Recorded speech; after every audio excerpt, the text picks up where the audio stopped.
100 años de soledad.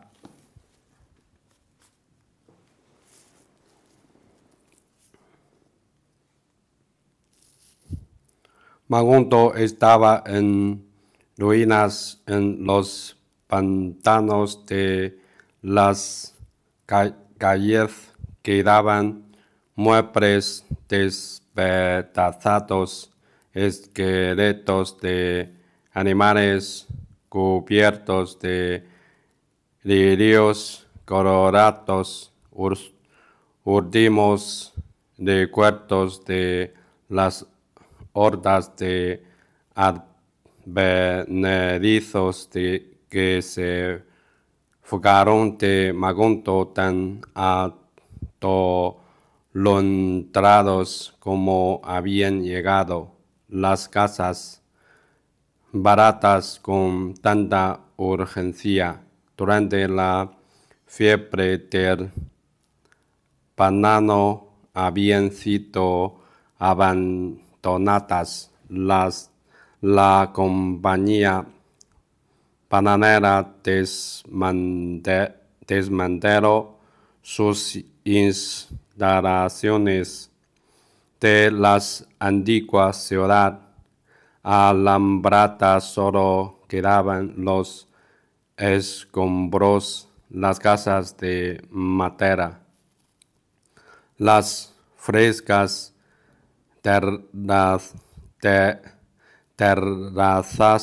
terrazas donde transcurrían los serenas tardes de naipes parecían arrasadas por una anticipación del viento perfecto que años después había de borrar a Magunto de la faz de la tierra. El único rastro humano que dejó aquel soplo paraz fue un conde de Patricia Brown en el automóvil sofocado por las trinitarias. La legión encantada que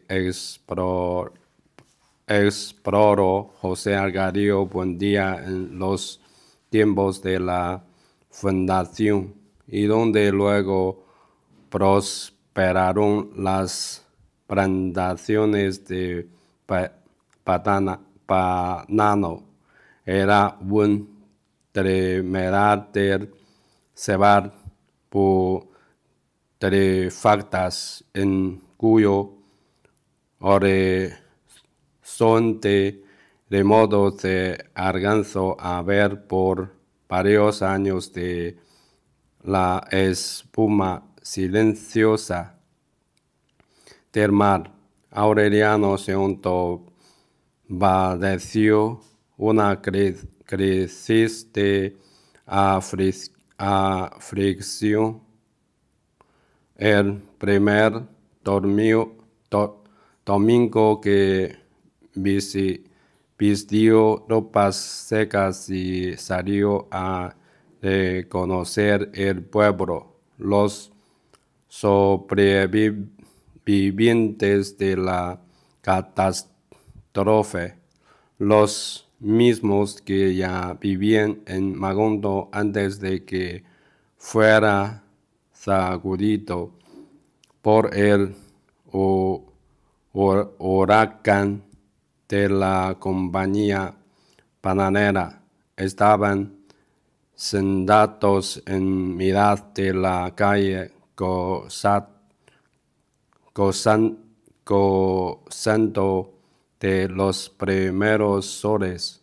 Todavía conservaban en la piel verde de arca y el olor de limón que les imprimió la lluvia, pero en el fondo de sus corazones parecían satisfechos de haber recuperado el pueblo en que nacieron.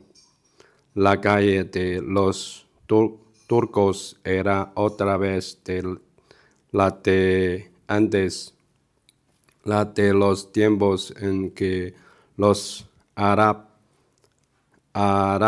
de pantuflas y argollas en las orejas que recorrían el mundo cambiando guacamayas por chocheras, hallaron en Magondo un buen recodo para descansar de su malaria, condición de trashumantes. Al otro lado de la lluvia, la mercancía de los bazares estaba cayéndose a pedazos. Los géneros abiertos en la puerta estaban veteados de musgo. Los mostradores socavados por el comejen y las paredes carcomidas por la humedad, pero los árabes de la tercera generación estaban sentados en el mismo lugar y en la misma actitud de sus padres y sus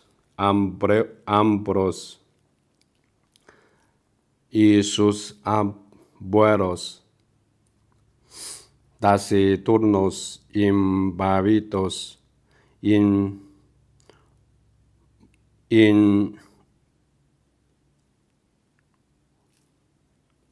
invulnerables al tiempo y al desastre, tan vivos o tan muertos como estuvieron después de la vez del insomnio y de las 32 guerras del coronel Aureliano Buendía. Era tan asombrosa su fortaleza de ánimo frente a los escombros de las mesas de juego, los puestos de fritancas, las casetas de tiro al blanco y el callejón donde se interpretaban los sueños y se adivinaban el porvenir, que Aureliano Segundo les preguntó con su informalidad habitual de recursos misteriosos se habían valido para no naufragar en la tormenta, como diablos habían hecho para no ahogarse, y uno tras otro, de vuelta en vuelta, le devolvieron una sonrisa ladina y una mirada de ensueño, y todos le dieron sin ponerte de acuerdo la misma respuesta. Nadando. Petracotes era tal vez el único nativo que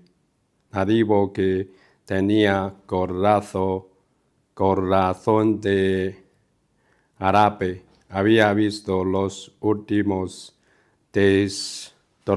destrozos de sus establos y caballerizas arrastrados por la tormenta, pero había logrado mantener la casa en pie. En el último año le había mandado recados apremiantes a Aureliano II.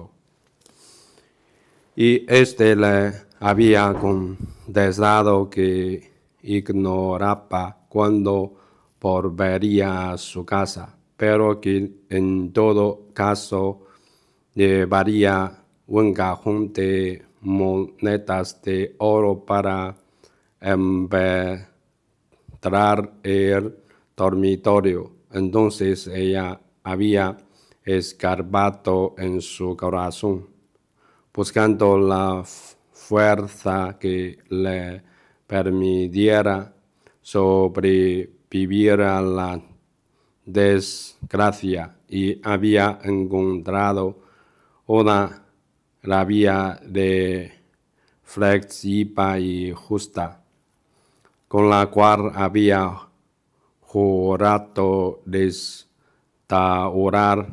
la fortuna despilfarrada por el amante y acababa de exterminar por el diluvio. Fue una decisión tan inquebrantable que Aureliano II volvió a su casa 8 meses después del último recado,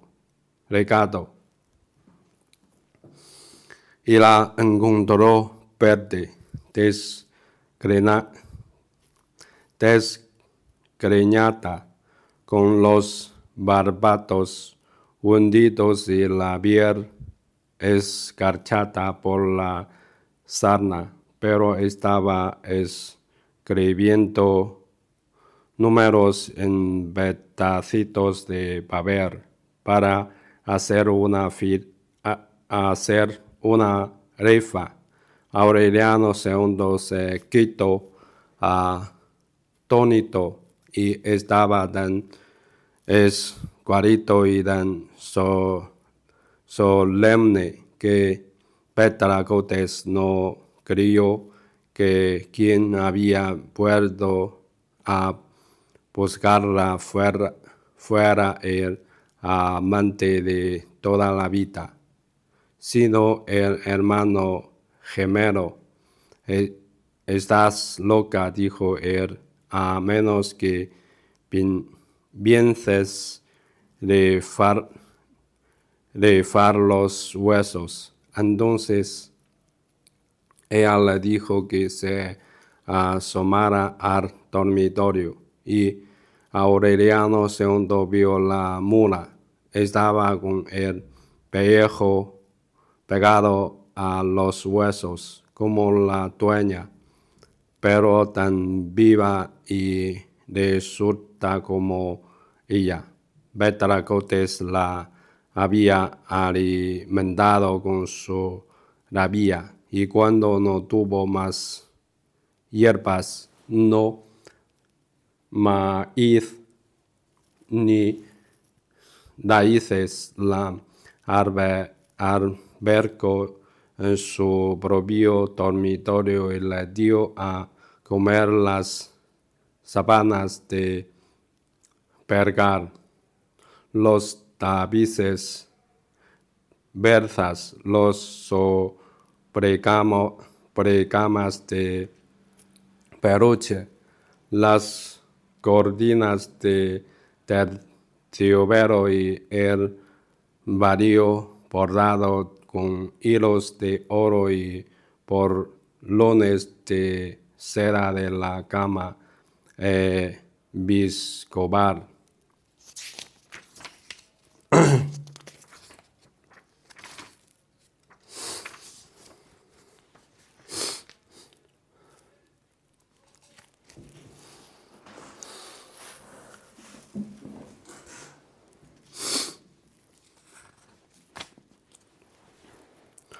Úrsula tuvo que hacer un grande esfuerzo para cumplir su promesa de morirse cuando escampara.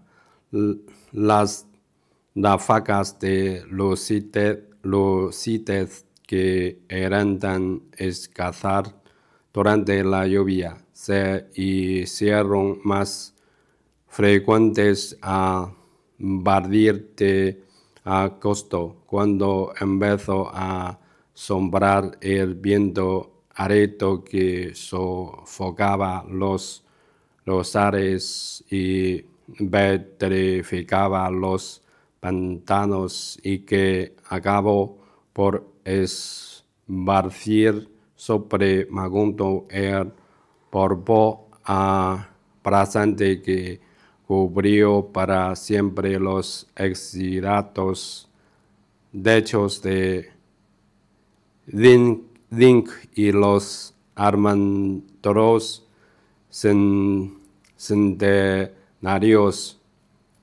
Úrsula lloró de lástima al descubrir que por más de 3 años había quedado para juguete de los niños. Se lavó la cara pintorreada, se quitó de encima las tiras de colorines, las lagartijas y los sapos de secos y las camanduras y antiguos collares de árabes que le habían colgado por todo el cuerpo, y por primera vez desde la muerte de Amaranta abandonó la cama sin auxilio de nadie para incorporarse de nuevo a la vida familiar. El ánimo de su corazón invencible la orindaba en las tinieblas, quienes depararon en sus tabilleros y tropezaron con sus brazos arcangélicos siempre alzado a la altura de la cabeza. Pensaron que a duras penas podía con su cuerpo, pero todavía no creyeron que estaba ciega. Ella no necesitaba ver para darse cuenta de que los canderos de flores, cultivados con tanto esmero desde la primera reconstrucción, habían sido destruidos por la lluvia y arrasados por las excavaciones de Aureliano II, y que las paredes y el cemento de los pisos estaban cuadrados, los muebles flojos y descoloridos, las puertas desquiciadas y la familia amenazada por buen espíritu de designación y pesadumbre que no hubiera sido concebible en sus tiempos. Moviéndose a tiendas por los dormitorios vacíos, percibía el trueno continuo del comején taladrando las materas, y el tijereteo de la polilla en los ropeos y el estribillo devastador de las enormes hormigas coloradas que habían prosperado en el diluvio y estaban socavando los cimientos de la casa.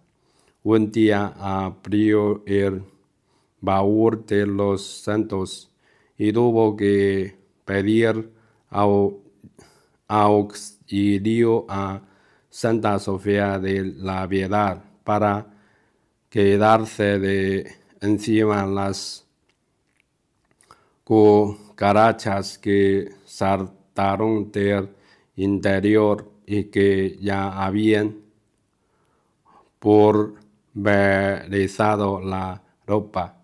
No es posible vivir en esta negligencia, decía.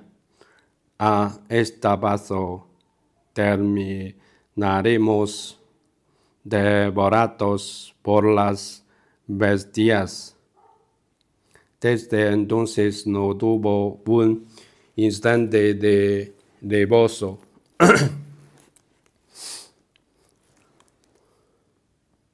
Levantaba desde antes del amanecer, recurría a quien estuviera disponible, inclusive a los niños, pues puso al sol las escasas ropas que todavía estaban en condiciones de ser usadas, ahuyentó las cucarachas con sorpresivos asaltos de insecticida.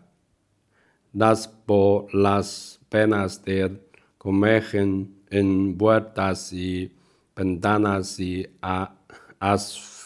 asfixió con garvipa a las hormigas en sus madrigueras. La fiebre de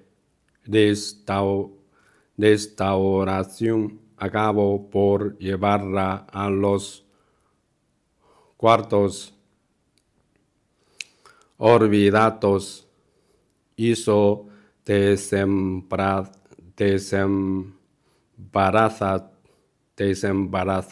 de escombro y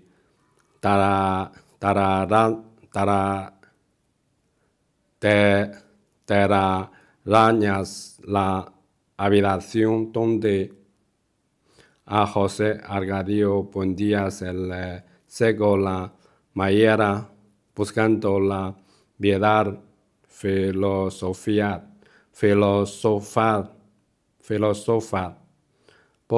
Puso en orden el taller de pradería que había sido revuelto por los soldados y por último pudo las llevar del cuarto de Marquiates para ver en qué estado se encontraba. Fiel a la voluntad de José Arcadio II, que había prohibido toda intromisión mientras no hubiera un indicio real de que había muerto. Santa Sofía de la Piedad recurrió a toda clase de subterfugios para desorientar a Úrsula, pero era tan inflexible su determinación de no abandonar a los insectos ni el más escondido e inservible rincón de la casa, que desbarató cuando obstáculo le atravesaron, y al cabo de 3 días de insistencia consiguió que le abrieran el cuarto. Tuvo que agarrarse del quicio para que no la derribara la pestilencia. Pero no le hicieron falta más de 2 segundos para recordar que ahí estaban guardadas las 72 pasinillas de las colegialas y que en una de las primeras noches de lluvia una patrulla de soldados había registrado la casa buscando a José Arcadio II y no habían podido encontrarlo. Bendito sea Dios, exclamó, como si lo hubiera visto todo. Tanto tratar de inculcarte las buenas costumbres para que terminaras viviendo como un puerco. A José Arcadio II se seguía leyendo los pergaminos, lo único visible en la intrincada maraña de pelos eran los dientes rayados de lama verde y los ojos inmóviles.